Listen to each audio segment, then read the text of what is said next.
Énergie s'est ainsi constitué pour porter cette démarche avec l'appui bien sûr du plan bâtiment durable, du CSTB, le Conseil scientifique et technique du bâtiment, de la Direction générale de l'aménagement du logement et de la nature, DGALN, dont on a vu un représentant via la DHUP tout à l'heure, M. Caron, et bien sûr l'ADEME. Où en sommes-nous ? Quelles thématiques sont travaillées? À quoi faut-il s'attendre? Et quelles inquiétudes doivent être encore levées? Justement, nous accueillons pour cette table ronde, donc merci de les accueillir, Marjolaine Meignier-Millefert, députée, je vous en prie, Marjolaine.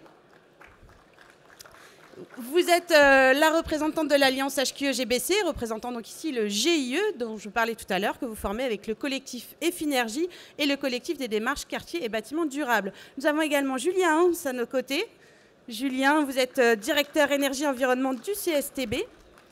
Franck Hovorka, directeur technique et innovation de la Fédération des promoteurs immobiliers. Alors c'est un monsieur multiple casquettes aussi, puisque vous êtes président de l'AICVF également, Association des ingénieurs et techniciens en climatique, ventilation et froid. Vous êtes également membre du RICS.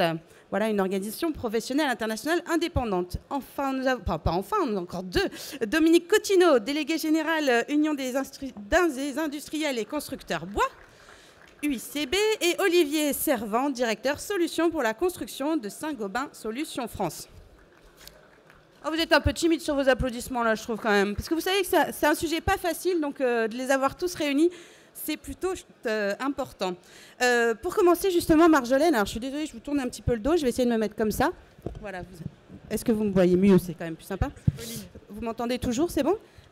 Donc peut-être pour commencer, Madame la députée, il est important quand même de rappeler ce que c'est que cette démarche CAP 2030.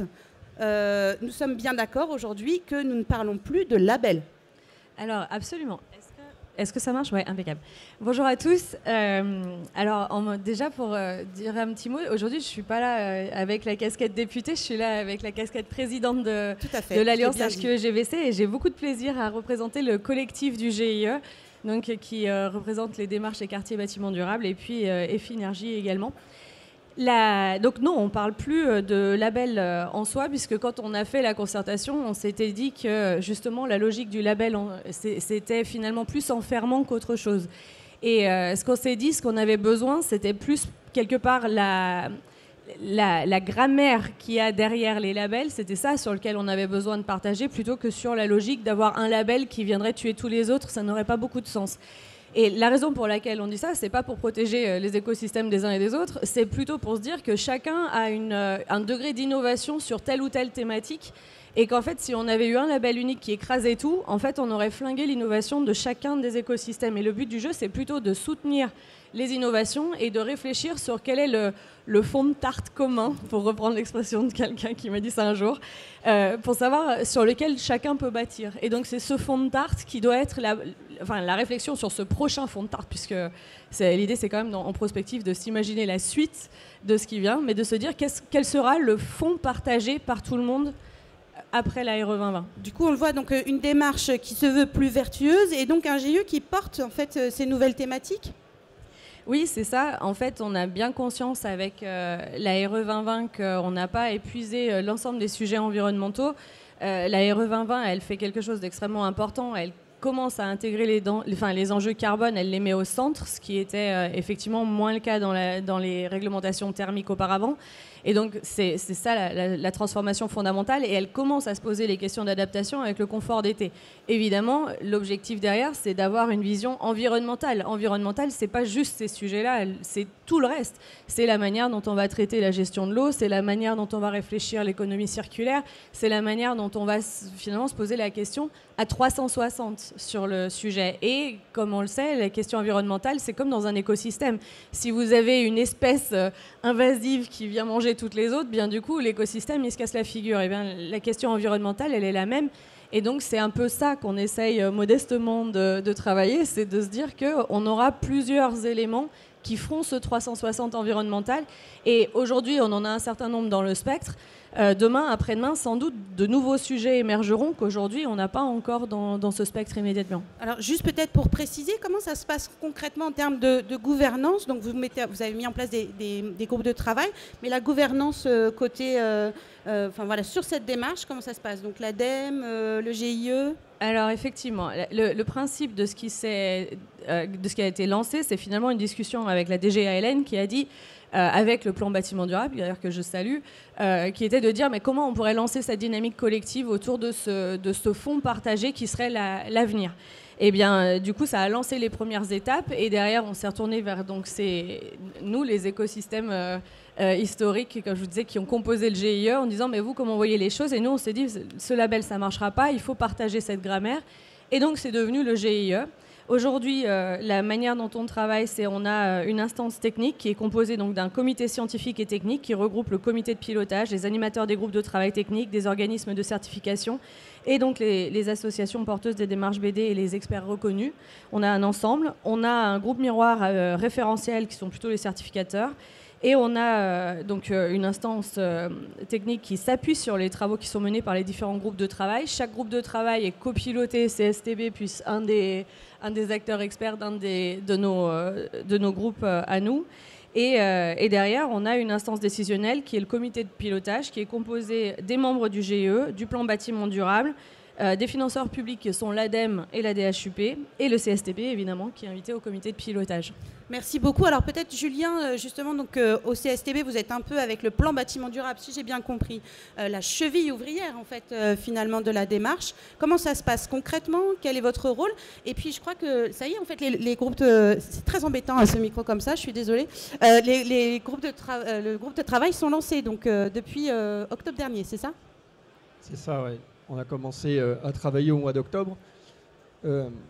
Juste pour revenir sur le rôle, je pense ce qui est important de redire, c'est ce que tu viens de dire, Marjolaine, c'est le cadre commun de référence, c'est un pas dans la bonne direction sur les différents sujets techniques, mais un pas réalisé collectivement. On veut être sûr que si on veut tester quelque chose, alors moi j'ose un peu dans les mots sur le neuf comme sur de la rénovation, parce que CAP 2030, c'est des méthodologies, beaucoup d'entre elles s'appliquent à tout un tas de choses, et qu'on le fasse sur un bâtiment, sur 10, sur 100, sur 1000 ou dans une logique de magnification, il faut quand même qu'on sache si on peut tester ça avec un maximum de confiance. Alors on a testé l'organisation individuelle dans les différents territoires, on a vu ce que ça pouvait donner, on pense que ça peut être mieux si on expérimente un peu plus tôt tous ensemble. Donc depuis le mois d'octobre, il y a des groupes de travail structurés. Ce qu'il faut se redire quand même, c'est qu'il y a une forme de succès, il y a plus de 2000 participants individus ou entreprises, en tout cas représentés, ça veut dire entre 150 et 250 personnes par groupe thématique. Toute personne peut se porter volontaire finalement? Absolument. Et donc ça fait quand même un certain nombre de gens à coordonner. Et évidemment, tout le monde ne peut pas s'impliquer non plus jusqu'au bout. Donc en fait, il y a un espèce de noyau dur pour piloter les GT. Puis il y a des GT élargis sur 2 niveaux qui permet à chacun de venir voir. Alors ça peut aller de se tenir informé, contribuer un petit peu ou à contribuer massivement. L'enjeu, c'est qu'il faut être prêt pour le printemps avec des versions initiales, des méthodologies qu'on estime suffisamment mûres pour être testées, du coup, pendant un certain nombre de temps, et par qui veut bien les tester d'ailleurs, pour donc justement ensuite les expérimenter sur le terrain. Des premiers éléments, donc dès le printemps. On n'a pas précisé peut-être les groupes de travail, donc les thématiques. Alors là, j'ai besoin de mes anti-sèches, peut-être vous aussi. Il y en a 9. Alors, il y a neutralité carbone, mesure des performances. Moi aussi, j'ai l'anti-sèche, sinon j'en oublie toujours un. Énergie et coopération avec les réseaux, qualité de l'environnement intérieur, gestion durable de l'eau, économie circulaire, biodiversité, adaptation au changement climatique et low-tech. Et effectivement, pour rebondir sur ce qu'a dit Julien, moi je me dis que la liste n'est pas close et qu'après-demain, peut-être qu'on se posera la question de se dire que sur la rénovation énergétique, il y a des sujets à élargir. Sur la démarche quartier, je sais que ça intéresse beaucoup un certain nombre d'architectes ici, il y aura sans doute des élargissements aussi, mais pour l'instant, on en est à 9 et on a déjà du pain sur la planche. Alors justement, je me tourne vers les professionnels que nous avons autour de cette table. Comment est-ce que vous avez accueilli cette démarche? Je m'adresse un peu à vous trois finalement. Comment est-ce que vous y participez déjà peut-être et puis cette spécificité de la démarche française, c'est intéressant. Franck, allez-y peut-être pour un premier tour d'horizon. Alors effectivement, on participe à cette démarche avec l'ingénierie qui est représentée au sein de l'AICVF que j'ai l'honneur de présider. Une remarque toutefois extrêmement importante, ce travail ne pourra se faire que s'il est aligné avec les travaux européens. La Commission européenne a publié un acte délégué sur ce qu'est un immeuble neuf, ce qu'est un immeuble rénové et ce qu'est un immeuble en gestion. Ça s'appelle la taxonomie. Si on ne fait pas notre label en alignement total avec Alors cette attention, taxonomie... on ne parle pas de label. Hein. Non, mais cette démarche, on va dire, pardon. Mais nous, l'intérêt qu'a la profession, c'est d'être totalement aligné avec cette approche européenne. Et j'insisterai sur un élément extrêmement important. Aujourd'hui, vous avez vu, encore ce matin, on vous explique que la RE 2020, c'est facile, la 2025, très facile. Non, c'est loin d'être le cas. C'est beaucoup plus compliqué que ça. Il y a des efforts à faire, des évolutions sur les techniques tant d'enveloppe, de structure, que les techniques de chauffage, ventilation à mettre en œuvre. Et je voudrais rappeler une chose qui n'a pas été dite ce matin, c'est que quand on parle de démarches d'amélioration et d'expérimentation, évidemment qu'on est d'accord si ça reste de l'expérimentation. Là où on n'est pas d'accord, c'est quand on commence à se servir de ça pour en faire une réglementation locale, régionale, en disant c'est facile, vous pouvez faire toujours plus. Je rappelle quand même que vous pouvez tous être très fiers de vous ici. Nous sommes les champions du monde en termes de performance énergétique et de performance carbone. Aucun pays en Europe n'est plus performant que nous. Aucun.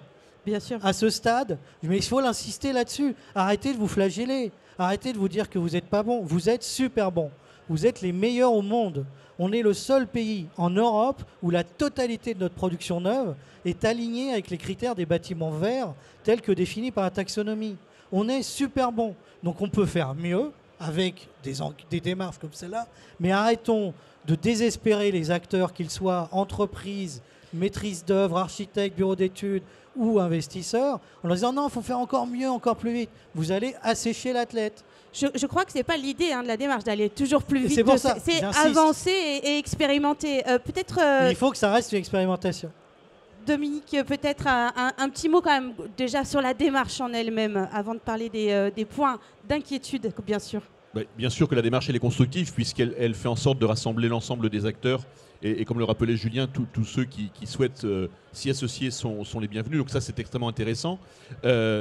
Et pour prolonger ou amender le propos de Franck, effectivement, c'est bien au travers d'expérimentation, d'explorer le champ des possibles de la façon la plus large possible, que l'on pourra faire mieux demain, parce qu'on devra faire mieux demain, mais de façon peut-être moins autoritaire que ce qui a pu être fait par le passé. Donc on apprend aussi du passé. Si on est les champions d'Europe aujourd'hui, ou champions du monde, c'est parce qu'on a un passé derrière nous. On voit que les événements, le dérèglement climatique, un certain nombre de points d'évolution sociétale également, évoluent à vitesse grand V. Donc il est effectivement grand temps de pouvoir expérimenter ces choses-là au travers de CAP 2030, parce que notre système réglementaire RE 2020 s'arrête en 2031 dans sa définition actuelle. Alors c'est effectivement les différents paliers vont pas forcément être aussi faciles qu'on le disait, comme le disait Franck. Ça va nécessiter d'adaptation pour beaucoup de filières, qu'il s'agisse de filières de maîtrise d'ouvrage, de maîtrise d'œuvre, mais aussi les filières industrielles en amont, de fabrication des différents produits, des différentes filières. Donc adapter des volumes, adapter des niveaux de performance, et cela en expérimentant de façon non interdite, mais non contrainte également, comme le rappelait Franck, pour demain avoir ce niveau d'exigence cadré qui soit fait en toute cohérence, en toute préparation. Merci. Peut-être un mot de M. Servan également. Donc côté industriel, enfin global, j'allais dire, Saint-Gobain, vous avez énormément de solutions aussi. Comment est-ce que vous voyez cette démarche-là? Est-ce que vous partagez les inquiétudes de vos voisins? Alors, je les partage partiellement. En réalité, donc, en tant que groupe Saint-Gobain, avec les différents métiers industriels que l'on représente, on a une capacité d'innovation importante dont on fait preuve régulièrement, et c'est une capacité d'adaptation et d'innovation pour pouvoir donc proposer des solutions pour s'adapter à un cadre qui évolue. On a en fait dans le secteur du bâtiment des constantes de temps qui sont très différentes. Quand on est en conception aujourd'hui de bâtiment, le bâtiment va durer et va traverser un dérèglement climatique important qui s'accélère, avec des transitions à la fois démographiques, des transitions économiques. On voit en réalité qu'on a un décalage de constante de temps entre notre travail à la fois de co-conception de cadres de référence sur un label, nos actions de développement de solutions innovantes pour pouvoir fournir des solutions pour construire et rénover ces bâtiments. Et donc on a ce besoin d'anticiper, ce qui fait que évidemment donc on est ravis. Donc il y a une nécessité de temps aussi quand même. finalement. Donc on a besoin de prendre le temps d'anticiper et de prendre le temps de réfléchir collectivement, et c'est en ce sens-là que les groupes de travail sont très bien faits pour pouvoir réfléchir collectivement à la manière avec laquelle on peut définir des indicateurs, la manière avec laquelle on peut évaluer l'impact environnemental multicritère des bâtiments. Et vous savez très bien qu'en tant que groupe multimétier, nous sommes très attachés à une approche multicritère de la performance et de la qualité environnementale des bâtiments. Maintenant, bien entendu, on est évidemment présent soit directement, soit par l'intermédiaire d'organisations professionnelles qui représentent nos métiers dans les groupes d'élaboration de ce cadre de référence CAP 2030. Ça nous permet donc de proposer nous-mêmes les manières avec lesquelles on imaginerait pouvoir proposer des solutions dans un cadre de demain, avec des indicateurs de demain. On reste quand même en vigilance puisque nous sommes dans la période de brainstorming assez touffu dans les différents groupes de travail, et donc évidemment dans ce moment-là, d'un côté nous on sait ce qu'on est capable de faire avec des solutions innovantes, avec par exemple de l'intégration de matières recyclées dans les process. Depuis l'année dernière par exemple, on a mis sur le marché des solutions diverses et variées. Déjà avance, et c'est un moyen avec cette démarche-là justement d'intégrer aussi ces typologies de solutions. Peut-être Marjolaine, Julien, quelques réponses à ce que vous avez entendu, une demande de temps, d'expérimentation véritable, faire attention au coût. Quand on parle de temps, en fait, c'est la vitesse de percolation des innovations dans la filière. Et il ne faut pas confondre l'expérimentation et ce que peut faire la filière. Il faut tenir compte de cette vitesse de percolation. Et en mathématiques fractales, c'est hyper important la vitesse de percolation. On partage, et en fait, moi je vais même renforcer ce qu'ils disent. À la fois, il faut qu'on ait bien en tête que la RE 2020, c'est pas la fin du match. On sait qu'on aura l'étape d'après qui va venir. C'est certain. On sait qu'on a tout un tas de sujets sur lesquels on avait une maturité qui était quand même assez avancée. On sait qu'on doit devoir les travailler.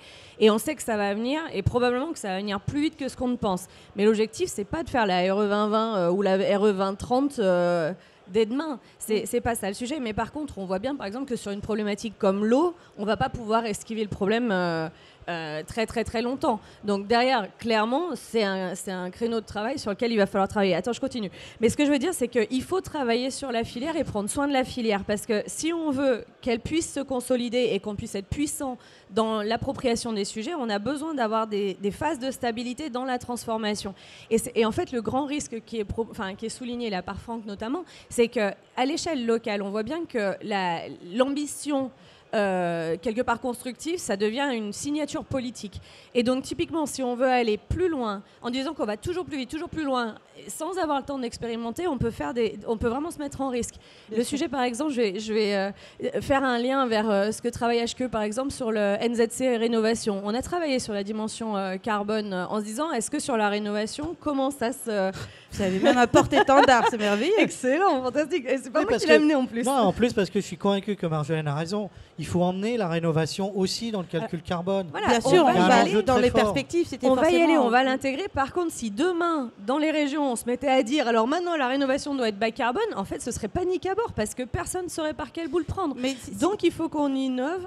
Il faut qu'on arrive à tester, et une fois qu'on aura suffisamment partagé l'expérience de choses qui ont été de manière itérative testées et retestées jusqu'à ce qu'on soit consolidé dans nos méthodes, à ce moment-là, on a le fameux fond de tarte dont je parlais tout à l'heure, et on crante et on implémente pour tous. En plus, si j'ai bien compris, c'est aussi l'objectif de la démarche, c'est finalement d'être prêt au moment M où on est interpellé. C'est ça, Julien, peut-être aussi rappeler ça. On n'est plus sur cette logique de label en disant il faut rentrer tout de suite comme ça. Mais en même temps, il faut quand même avancer. De toute façon, si on reste dans la logique des sportifs de haut niveau, là, j'en connais pas beaucoup qui arrivent et qui sont prêts le jour J sans s'être entraînés un petit peu avant. Il faut quand même rappeler que si on est effectivement les champions du bas carbone, c'est quand même aussi parce que quelque part, on a obligé tout le monde à faire du bas carbone par la réglementation. Mais qu'avant de passer à cette massification-là, il y a des gens quand même qui ont travaillé le dossier depuis très très longtemps en amont et qui se sont préparés et qui se sont râpés les genoux un peu pour tout le monde. Donc en fait, ça, on a mesuré ça. C'est juste une évidence. Donc clairement, là maintenant, c'est de fabriquer un peu un centre d'entraînement commun sur lequel on se dit, plutôt que de se préparer un peu chacun dans son coin, ce qui derrière, quand on doit s'y décider collectivement, pose quand même la question de qui on écoute.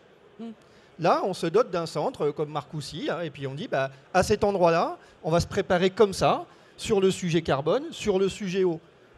Quand Franck parle de l'alignement européen, personne ne peut prendre le temps de vérifier que son initiative initiale est à la fois une méthodologie scientifiquement robuste, dans les clous de ce qu'il faut pour les trajectoires X ou Y. Et comme tu rappelles, sur l'eau, on ne connaît pas la trajectoire. Je ne suis pas sûr que ce soit une décision politique qui nous oblige à faire les choses. Je suis même sûr du contraire, en vrai.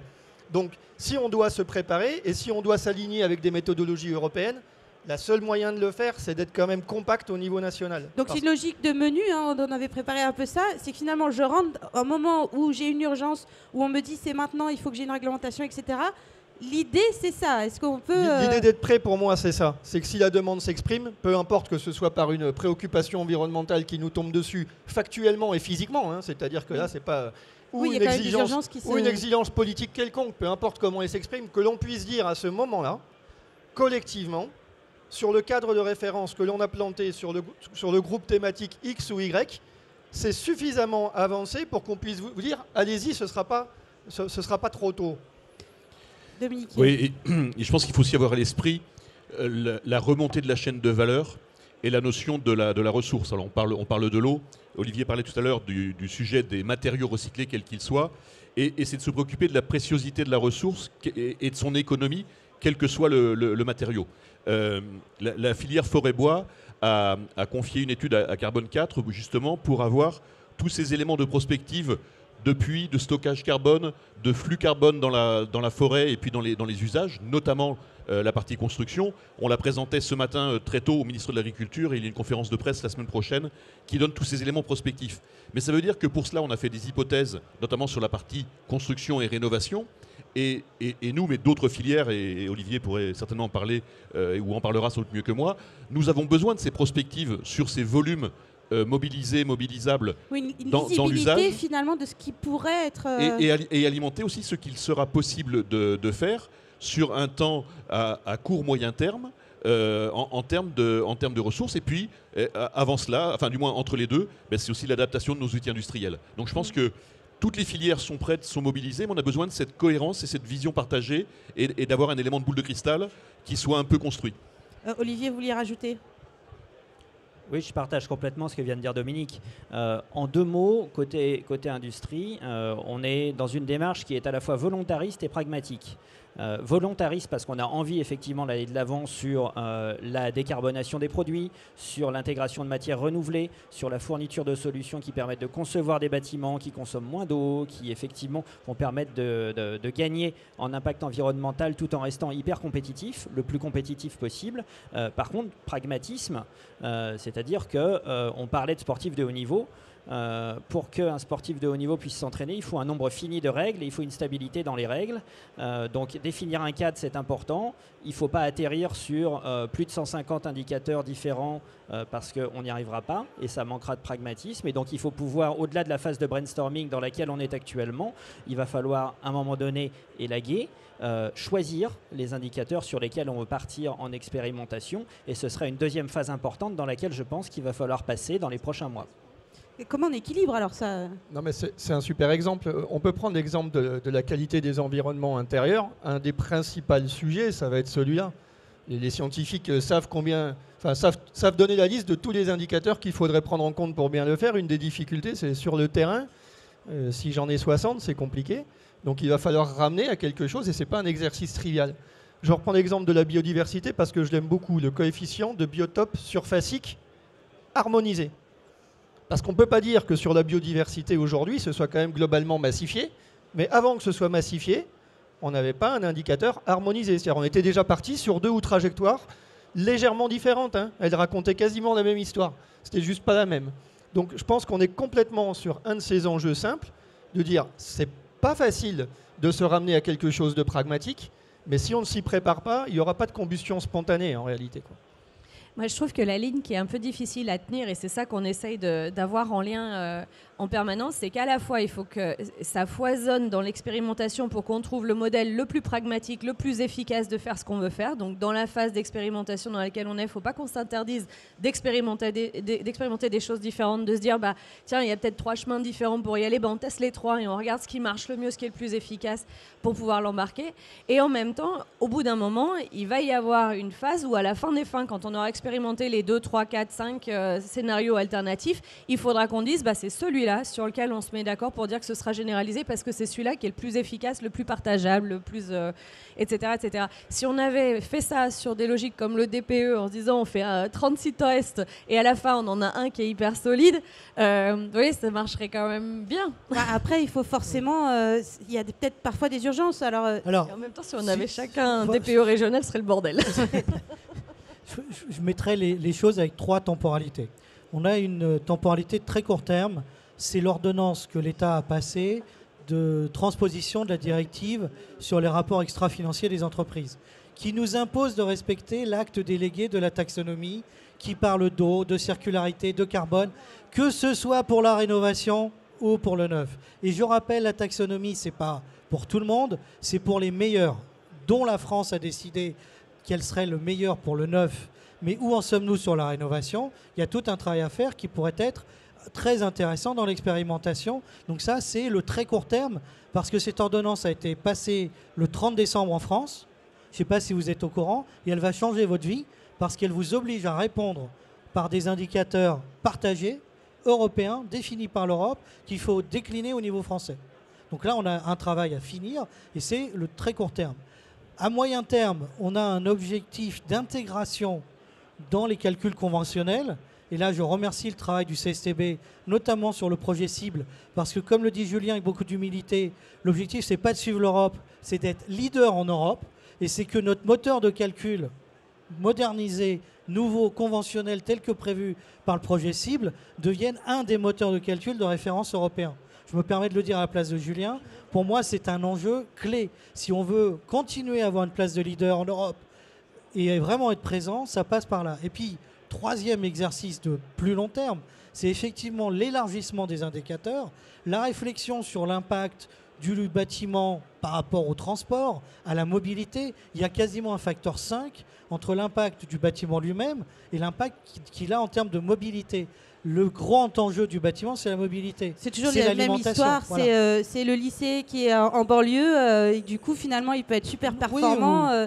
Si on ne peut pas y aller autrement qu'en voiture, ça marche pas. Ou le siège de certaines entreprises, ou le choix de mettre des locaux d'enseignement sur une zone très éloignée où tout le monde ne peut venir qu'en voiture, en espérant qu'un jour il y aura le métro. Enfin, voilà, c'est ces éléments-là. Donc 3 temporalités. 1, respecter la directive européenne sur le reporting extra-financier qui nous impose de mettre des indicateurs partagés dont il faut terminer le périmètre. Moyen terme, la réflexion sur nos outils conventionnels qui peuvent, et Julien, tu le diras mieux que moi, un outil conventionnel permet de travailler sur le neuf, l'ancien, sans aucun problème s'il est modernisé. Et puis à plus long terme, des réflexions élargies sur tous les autres impacts. Alors il y a aussi cette nécessité d'être dans un contexte aussi, enfin qu'on est dans un contexte avec d'impératifs économiques aussi. C'est des choses que vous m'aviez soulevées également quand on a préparé cette conférence. Donc des impératifs économiques et cet accompagnement finalement à cette filière, Dominique. Oui, j'en parlais tout à l'heure, c'est la rapidité à laquelle les choses évoluent. Notamment sur des aspects économiques, sociétaux, qui imaginaient il y a 4 ans la succession des crises que l'on passe. Et donc le fait de dire elle peut arriver rapidement, brutalement, et finalement s'enliser un petit peu, et on l'a actuellement sur la partie du bâtiment, du logement en particulier, et on voit qu'on s'enfonce et rien ne se passe. Et en même temps, avec nécessité d'avancer ces sujets globalement face à l'urgence aussi. Et malgré tout, il va falloir donner envie d'avoir envie à tout le monde au travers de CAP 2030. Mais là aussi, il va falloir imaginer des leviers. C'est-à-dire qu'il ne faut pas confondre indicateur et inducteur. L'indicateur sert à ce qu'il doit, et derrière, il faut imaginer des leviers. Alors quel type de levier ? Eh bien, il faut en trouver. Parce qu'à un moment, on a cette spécificité à avancer avec une carotte ou un bâton. Mais il faut des leviers. Souviens-toi de BBC 2005. Il y avait un inducteur qui était l'aide fiscale pour aller plus vite et intégrer plus rapidement le BBC à l'époque. On sait faire ces inducteurs. Mais il faut les faire. D'ailleurs, dans l'industrie automobile, c'est l'État qui subventionne les usines de batterie. Donc que Marjolaine reprenne sa casquette de parlementaire pour porter, porter ces éléments-là. Marjolaine, tu le sais, c'est extrêmement important dans le contexte actuel pour que cette mécanique vertueuse dont on parle depuis plus d'une demi-heure puisse véritablement prendre forme et que les acteurs se mobilisent et aient de la perspective. Après, pardon, mais l'éco-conditionnalité, si c'est vers ça qu'on va en se disant ça, on risque assez vite de se retrouver sur une approche que vous voulez pas, c'est-à-dire une sorte de massification politique du dispositif. Écoute, ce qu'il faut, c'est qu'on trouve les moyens de l'innovation et qu'on investisse beaucoup plus dans la filière sur sa R&D, parce qu'on est là-dedans en fait. C'est de l'innovation avec de l'expérimentation à différents endroits pour qu'après on puisse faire consensus. Il me semble sur le sujet qui nous occupe là. L'éco-conditionnalité de manière plus généraliste, elle risque derrière de mettre tous les critères que vous voulez et se traduire quasi en label et c'est pas exactement ce qu'on veut. Oui, c'est le moyen, la vitesse à laquelle l'État veut aller. Juste si un fabricant automobile ne vend pas des voitures tous les jours, il ne peut pas investir dans la voiture de demain. Donc aujourd'hui, absolument, il faut qu'on investisse dans notre R&D. On est en dessous de la maille. C'est pas forcément que le levier éco-conditionnalité, mais il faut réalimenter la pompe pour qu'il y ait de l'euro disponible pour la R&D. Olivier, peut-être un petit mot. Ouais. C'est bien pour ça que tout à l'heure, je revenais sur deux termes qui sont volontarisme et pragmatisme. Pour pouvoir expérimenter, il faut effectivement être volontaire comme on peut l'être en tant qu'industriel. Il faut aussi du pragmatisme, il ne faut pas griller les étapes. Donc il y a un certain nombre de solutions aujourd'hui qui ont été développées, qui sont disponibles entre guillemets sur étagère et qu'il s'agit d'optimiser et d'utiliser à l'échelle du parc de construction. Il y a aussi donc un terrain d'expérimentation important pour pouvoir développer des solutions innovantes, mais le moteur de l'innovation, c'est l'investissement. Et pour pouvoir investir, il faut relancer la machine à construire. Et donc relancer la machine à construire, c'est aujourd'hui complexe. On est dans une période de difficulté. Franck va reprendre sa casquette de FPI. Non, ça a été dit par tous mes collègues. On est dans une période où on fait moins 25% d'activité. Ne demandez pas, avec 20% d'inflation, lié soit à la norme, soit à l'inflation structurelle, ne demandez pas aux acteurs avec moins 20% d'activité, plus 20% de coûts, d'aller plus vite. Ils ne savent pas faire. Par contre, les accompagner, comme le dit Marjolaine, sur la vision court, moyen terme, mettre des moyens financiers pour aider cette filière à retrouver une visibilité, y compris dans la rénovation globale. Parce qu'aujourd'hui, on n'a que des freins qui nous empêchent de faire de la rénovation globale. On saurait le faire, mais on n'a que des freins. Donc voilà, d'un côté, on nous dit qu'il faut aller plus vite, plus fort, et je suis d'accord avec Julien, et on expérimente, mais de l'autre côté, on a des bâtons dans les roues dans tous les sens. Julien, peut-être un mot sur quand même parler aussi de ce qui est déjà là, peut-être sur ces groupes de travail. Il y en a qui avancent plus vite que d'autres, il y en a qui sont déjà plus performants, j'ai envie de dire. Parlons de choses optimistes aussi. Non, mais on va terminer par de l'optimisme. En fait. Ouais. Oui, il y a des groupes de travail sur lesquels il y a des choses qui s'alignent plus vite que d'autres, mais j'ai pas envie de répondre en fait à ta question, tout simplement parce que... Tant pis pour moi alors. Parce que ce qui vient d'être dit là, c'est quand même assez clair. Quand on va décider de pousser un truc avec un ordre de grandeur supérieur, dit autrement une massification, en général, on ne fait que des mécontents. Ceux qui voulaient plus en ont moins, ceux qui voulaient aller plus vite en ont moins, ceux qui ne voulaient pas avancer doivent bouger. Et ce dont il est question là, c'est se donner une chance de dire ok, celui qui réfléchit le plus en amont, qui se disait mais moi ce sujet-là, j'avais déjà mis le doigt il y a 15 ans dessus. On peut prendre sur le sujet de la biodiversité, il y a des experts en biodiversité. Donc il faut que ces gens-là nous disent ce qu'ils ont mis en place finalement c'est quand même bien aligné. En tout cas pragmatiquement comme première démarche, c'est ce que j'aurais fait si on m'avait demandé. Ce qui serait bien, c'est que les gens qui soient dans les projets se disent mais moi je ne vais pas réinventer une méthode en région, dans une ville ou juste dans mon bureau d'études. Parce qu'en fait, il y a des gens qui ont réfléchi et qui ont fait un truc parfaitement pragmatique, parfaitement adapté. Donc moi, ce que je vais tester, c'est ça. Et ça, c'est faire équipe. Donc si derrière, on s'y retrouve, évidemment, il me semble que les gens qui vont décider les critères des conditionnalités, pourquoi iraient-ils pêcher ailleurs une méthodologie s'il y en a une qui fait la maille au niveau national? Pourquoi irait-on avec la taxonomie inventer autre chose que d'aller chercher sur la méthode nationale qui fonctionne? Comment vaut-on peser à l'Europe quand on se regarde les uns les autres, on a déjà 50 méthodes sur lesquelles on n'est pas d'accord sur les détails. Être d'accord sur les détails, c'est nous permettre de peser à l'Europe. Même en termes de ressources aujourd'hui. Combien de ressources mettons pour suivre ce qui se passe au niveau européen? Probablement trop peu. Donc je crois qu'on aura réussi quand l'ensemble de la chaîne de valeur, quelle qu'elle soit, je vais vraiment de la R&D amont jusqu'aux gens de terrain, quels qu'ils soient, architectes, bureaux d'études, éditeurs de logiciels, puisque tu as parlé, il faut que tout le monde soit aligné pour dire ça, on en voulait, est-ce que ça a été posé? Et ensuite, je crois que la vitesse à laquelle on ira n'est pas une vraie question. Parce que si vraiment on s'y retrouve, si vraiment il y a les incitations financières qui vont bien, on sait ce qu'on fait. Oui, Hein. Marjolaine, vous vouliez rajouter? Moi, je me dis, il y a en fait 2 phases différentes en termes de maturité sur le sujet. Si on est sur quelque chose qu'on découvre, il nous faut un fonds d'innovation pour pouvoir financer les projets dans les territoires et tester à l'échelle 1. C'est un fonds d'innovation plus conséquent qu'il faut qu'on arrive à débloquer là-dessus. Par contre, ensuite, dans un deuxième temps, quand on commence à avoir une méthodologie qui devient verrouillée, qui n'est pas d'ailleurs uniformisée à tous les gens, mais qui devient plus solide, à ce moment-là, tu as quasiment une dynamique de label qui se met en œuvre. Et à ce moment-là, le label, il est éco-conditionné pour pouvoir pousser plus loin et massifier et passer une phase d'expérimentation qui est un peu plus large. Mais finalement, le label, ce ne serait pas forcément un label d'État comme on a pu voir. Mais c'est pour ça qu'il ne faut pas un label. C'est pour ça qu'il faut pas un label. À la fin, un label, c'est une réglementation en fait. Oui. Et c'est pour ça que ça ne marche pas. Un label, si tout le monde le partage, en fait, c'est la règle pour tous. C'est pas ça le sujet. Là, l'idée, c'est d'avoir des labels d'innovation sur différents sujets qu'on a envie de pousser plus loin parce que dans tel ou tel territoire, ça a du sens de pousser ce curseur-là un peu plus loin.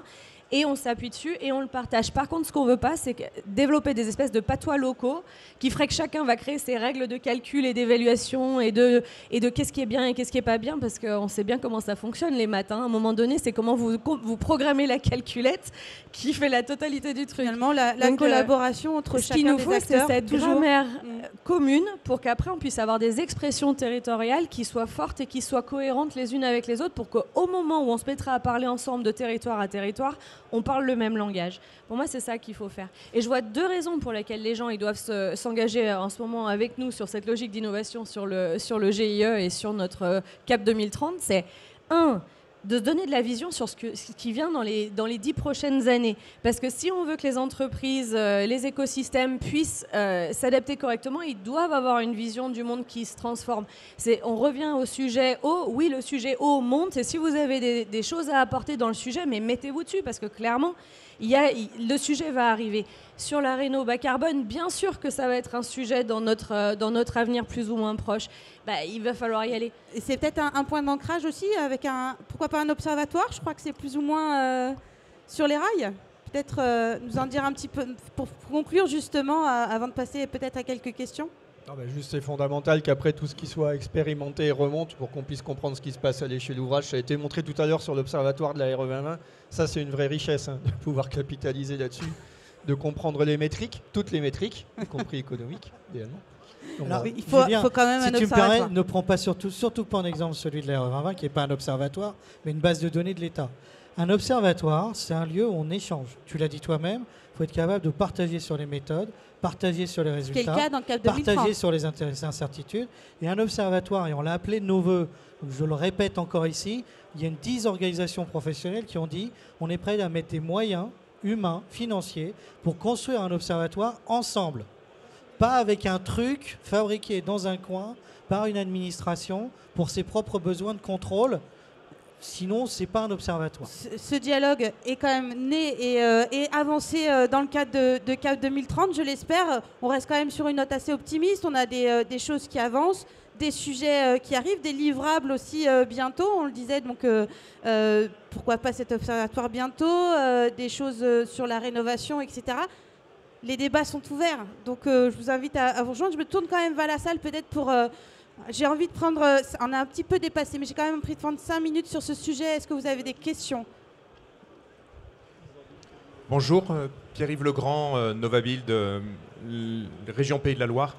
Je voulais vous faire un petit retour terrain, puisqu'on vient d'en parler, Marjolaine vient de parler de l'imbrication des régions sur ces sujets-là. Nous, le retour terrain qu'on entend régulièrement en ce moment, c'est sur la question de la rénovation. On a beaucoup...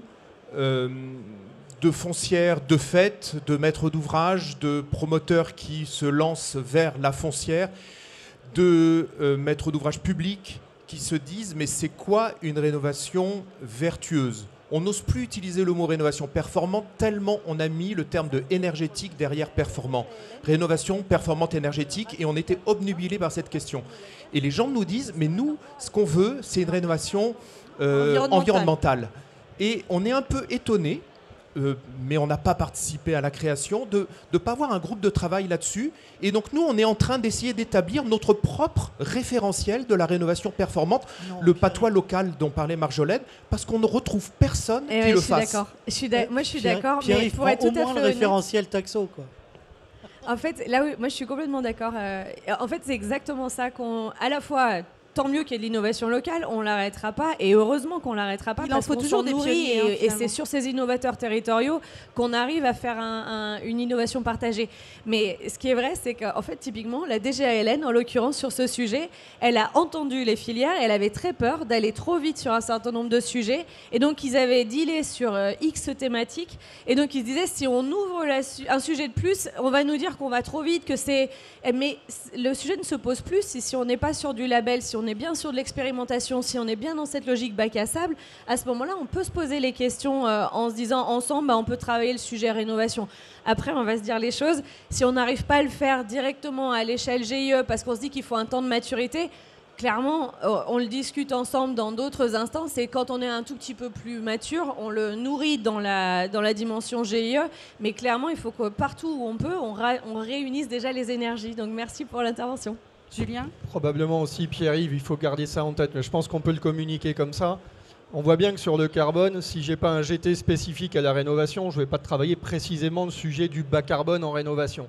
En revanche, sur la biodiversité, sur l'eau, sur l'économie circulaire, sur l'ambiance intérieure, sur le GT un peu transverse, levier sur le low-tech, je pense que ce qui va sortir de ces groupes de travail-là est parfaitement exploitable en rénovation. Après, je partage l'avis de Marjolaine. C'est dommage de ne pas le dire de manière plus transparente. On sait comme ça. Mais pour moi, il y a quand même un capital dans ces cadres communs de référence parfaitement exploitable pour la rénovation. Olivier ? Alors, je suis 100% d'accord avec ton intervention, Pierre-Yves, et ça me paraît particulièrement important qu'on aborde le sujet de l'évaluation environnementale en rénovation. Si ce n'est pas dans le cadre de CAP 2030, c'est dommage, mais il faudra le faire dans un autre cadre. Si c'est encore temps, autant rajouter un groupe de travail, un petit 10e dans la liste des groupes de travail de CAP 2030, parce que le moins qu'on puisse dire, c'est que ce serait assez dommageable, pour ne pas dire pire, qu'on rentre dans une phase d'élaboration, chacun dans son coin, d'une méthode d'évaluation de l'impact environnemental en rénovation, alors qu'on a tout pour faire quelque chose qui soit un cadre commun d'évaluation. Et donc autant le faire maintenant, on en a tous vraiment besoin. Juste pour compléter, la taxonomie dont je parlais européenne définit précisément ce qu'est un investissement vert, donc l'excellence, pour le neuf. La production française, et ça a été confirmé par l'administration, tout ce qui est bâtiment neuf français est vert. C'est-à-dire on est dans l'excellence. Si vous cherchez un cadre de référence pour la rénovation, c'est celui de la taxonomie. Elle dit quoi, la taxonomie ? 50% de conservation du poids carbone. C'est tout bête. Donc si on n'a pas la capacité derrière d'avoir un outil de calcul carbone pour la réno qui est le même que celui du neuf, on ne va pas se compliquer tellement la vie. Et aujourd'hui, des tests ont été menés sur le même outil, on sait faire. Donc la demande, elle est immédiate pour la réno, parce que moi, si je veux, en tant qu'investisseur, avoir un prêt vert, pour le neuf, c'est facile. Je fais du neuf, et RE2020, c'est vert. Et on est les seuls en Europe, donc on attire beaucoup d'investisseurs étrangers parce qu'on est les seuls à avoir du neuf vert par construction. Mais pour la réno, on va aller vers la même structure. La taxonomie, l'air de rien, c'est un cadre que la France a voulu être la première à implanter avec cette ordonnance du 30 décembre 2023. C'est dans la réglementation, ça y est. Donc on ne parle plus d'expérimentation sur les indicateurs. Par contre, on a besoin d'expérimenter très vite la déclinaison de ces indicateurs et comment on les met en œuvre au bénéfice des opérateurs. Juste pour emboîter le pas de Franck sur ce sujet, il y a vraiment une dimension internationale dont on ne peut pas s'extraire à l'échelle nationale et locale et territoriale. Surtout sur ces sujets-là, finalement. Absolument. Mais en fait, il faut vraiment se dire qu'on ne travaille pas tout seul dans notre coin, parce qu'à la fin des fins, si on le faisait, on se ferait complètement débasser par l'échelle internationale qui viendrait par nous imposer des solutions. Donc on a absolument besoin d'être en dialogue à l'échelle internationale pour pousser finalement la vision du bâtiment durable à la française, d'une certaine façon, pour ne pas se retrouver demain avec des règles qui feraient que tout ce qu'on a travaillé de notre côté se ferait écrabouiller parce que ça a été réfléchi autrement ailleurs et on ne l'a pas porté, on ne l'a pas partagé suffisamment à l'échelle internationale.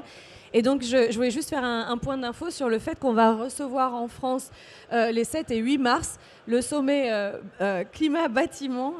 Et ça, c'est vraiment important parce que c'est organisé par la France, hein, on le rappelle. Absolument, depuis qui est un rebond annoncé en fait, au G8, G7. Absolument. Alors, à l'occasion de la COP à Dubaï, absolument. COP. En fait, l'idée, c'est de se dire que comment ça se passe sur les différents travaux internationaux. Jusqu'à Glasgow, la COP 26, on avait une vision que la lutte contre le climat, c'était assez général, où on travaillait sur comment on reste globalement dans le moins 2 degrés, moins 1,5 degré, comment on fait pour avoir de la compensation, etc. Donc c'était assez générique.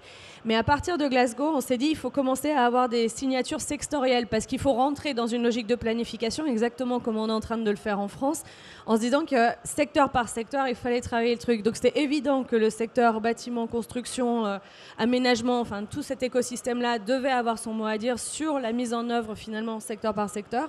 Donc à partir de là, il y a eu l'idée de dire il faut que dans chaque COP, on ait une signature, une journée dédiée à ce secteur pour que ce secteur puisse se poser la question de sa propre trajectoire et transformer. Ils appellent ça le Building to COP.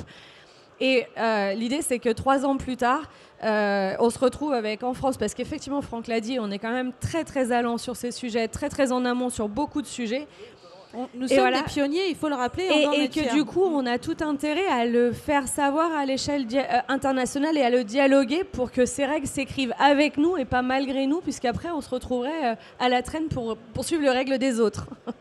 Dominique, vous vouliez rajouter quelque chose? Non, mais ces derniers échanges montrent finalement toutes les contradictions aussi que l'on peut avoir. C'est-à-dire que on entend d'un côté une taxonomie qui donne des exigences auxquelles on doit répondre. Et on sait Attention, exigence pour l'excellence. Pour l'excellence. J'insiste. Exigence pour l'excellence. On entend dans le propos de Pierre-Yves des territoires qui disent on veut faire des choses, on a besoin de faire des choses sur le sujet de la rénovation. On nous dit globalement il faut arrêter de construire parce qu'on a plein de bâtiments inoccupés qu'il faut rénover. Et puis comme le disait Marjolaine tout à l'heure, la peur de dire on va amener un indicateur sur ce volet-là pour la rénovation. Donc à un moment, il faut être un tout petit peu cohérent dans nos politiques publiques. C'est très français ça, non? Oui, c'est assez français. Et en cela, on va devoir demain aussi quantifier nos quantités de stockage carbone, nos émissions, nos différents lieux de stockage, nos diminutions d'émissions. Et ce pilier de la réno, finalement, on n'a rien pour le quantifier. Donc on rénove, mais on ne sait pas comment. Alors, j'ai le temps pour une dernière question. Est-ce que quelqu'un veut poser une question à nos intervenants, monsieur? Bonjour, Michael Messa, architecte. Peut-être que la solution serait de faire travailler un peu plus des architectes qui sont, eux, dans les enjeux, qui prennent en compte les enjeux sociétaux, environnementaux, également réglementaires.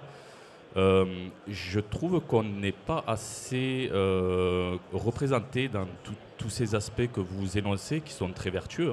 Tout à fait d'accord avec vous. Oui. A priori, je crois que déjà le Conseil de l'Ordre fait partie bien sûr de CAF 2030. Il est très actif aussi sur tous ces sujets. Est-ce que c'est sur le terrain? Oui, c'était ma question un peu, oui. Oui.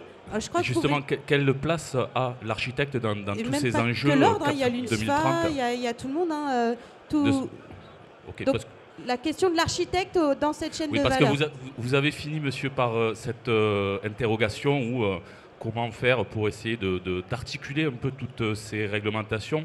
Est-ce que justement l'architecte, quand il prend les projets, il ne les intègre pas dans un territoire avec toutes ces contraintes que vous avez énoncées, mais en prenant également le côté humain, le côté social, sur le terrain, environnemental. Finalement, bien sûr. Mais sur le terrain, c'est cette histoire de collaboration aussi entre tous les métiers sur le terrain. Je pense que vous pouvez que le confirmer. Voilà, mais tous mes interlocuteurs le confirment. Je crois que l'architecte est tout à fait dans cette chaîne de valeur et tout à fait aussi important. Vous avez 2 représentants des groupes de travaux, François Pellegrin, Gérard Senior, notamment, mais il y en a plein d'autres. Et le CNOA, l'UNSFA, toutes les organisations professionnelles sont présentes dans les groupes de travail. Voilà. Écoutez, je pense qu'on peut remercier tous nos intervenants pour cette table ronde. On a essayé d'aller dans tous les sujets. Bien sûr, vous pouvez continuer à discuter avec eux. Merci à vous tous. Ainsi se termine cette première session.